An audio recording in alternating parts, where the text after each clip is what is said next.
I'm Stephan von Perger. I work in the Wellington Partners office in London, and I'm very glad to see so many people still in the room at this late hour in the afternoon. So, I want to start with something that an entrepreneur told me once, which was that, especially as a junior VC, when you talk to other entrepreneurs, it's really important to make sure that you add value in every conversation that you have.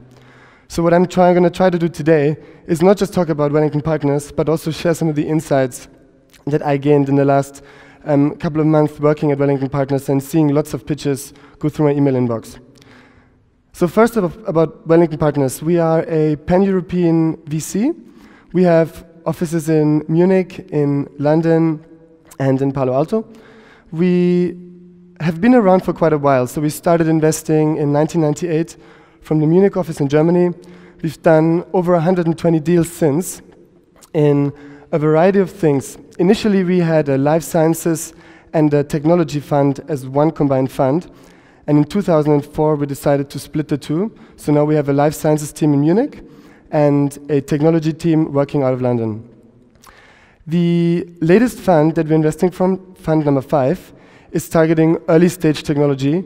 So everything from consumer to enterprise, across a variety of software and technology, probably very sector agnostic if you wish.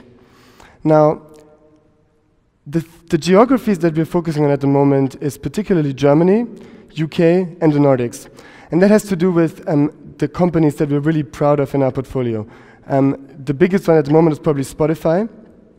We're also very excited about Halo, the taxi app in London, Yplan, the last-minute ticket booking app, Import.io, the developer tool to get content from other websites as an API, as well as Berlin-based IM, the photo community, and Bonusbox. So this is a little bit about Wellington. Why do we think we're different? Our key motto is to help companies from Europe grow very quickly and go to the US. So that means we really want to help entrepreneurs set up a US office, put some business development people into the US, or even move the entire team over there, like we did with Yplan, for example.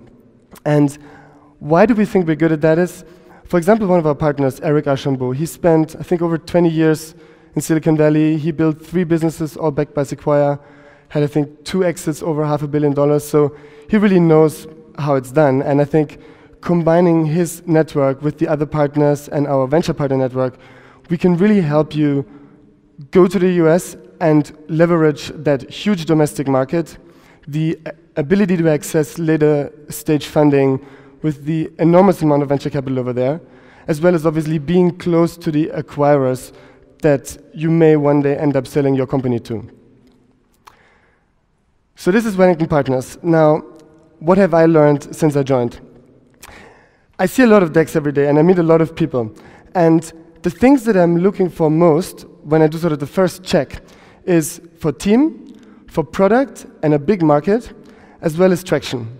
And I think what is really helpful on the team side is, more than anything else probably, is to come to us via a reference that we know. So it's much better than just sending a cold email saying, hey Stefan, this is my business plan, is to get in touch with someone I know, and you can access all of our LinkedIns, and you can definitely find someone that knows us. And if you come through someone that we know, it's extremely helpful and you will get attention from the partners very, very quickly. Additionally to that, when you put in your slide deck a page about your team, I really encourage you to put down specific experiences that your team colleagues have that add value to the situation and the problem that you're solving. It doesn't really matter that it's John and that is his picture and that he's the senior developer. What is much more interesting for us is that he spent 3 years as a senior developer lead in another successful company, for example. When we look at the product, for me it's really important to understand really quickly what it is that you're doing. And I've seen a lot of pitch decks where you go page after page after page and you don't actually understand what's going on. So I really encourage you early on to communicate exactly what it is that you're doing. And maybe an analogy like a Spotify for X, etc., can help for that. Also, when you talk about the market size, I think it's really important not to just put a huge number, $100 billion out there. Because as soon as a partner sees that, they will just tear it apart immediately. So what I like a lot more is when people talk about an opportunity and on the same page talk about the addressable revenue that they can get. And so for example, if you have a marketplace business, the opportunity is much more on the commission side of that opportunity. So the revenue is much more on the commission side than the entire opportunity. So being really clear and honest upfront about how big the opportunity really is makes our life a lot easier in understanding your business. And if that number doesn't seem big enough yet, you can always talk about a vision that goes beyond the initial implementation of your product to convince us that you're working on something huge. Now, the last bit on traction.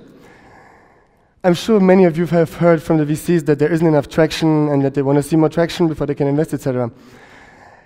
It's always difficult to show the right traction, but I think what's really important is to communicate how you got the traction that you already have. So if you have 10,000 users with your app, then communicating how you got those and the problem that you solved really then helps us also understand how you tackle if things go wrong or if something needs to be figured out, how you go about that. And if you look at certain metrics that don't look so good, I encourage you to just try to position in such a way that you are progressing from 3 months ago, you have a customer acquisition cost of X, and now you already have a 20% lower acquisition cost. And that really shows us that you're working on all your different metrics and putting them in the right package so that you become an investable company for us. I hope that this was a little bit useful, and I'm looking forward to talk with many of you in the coming months. Thank you very much. Oh shit, it's my turn.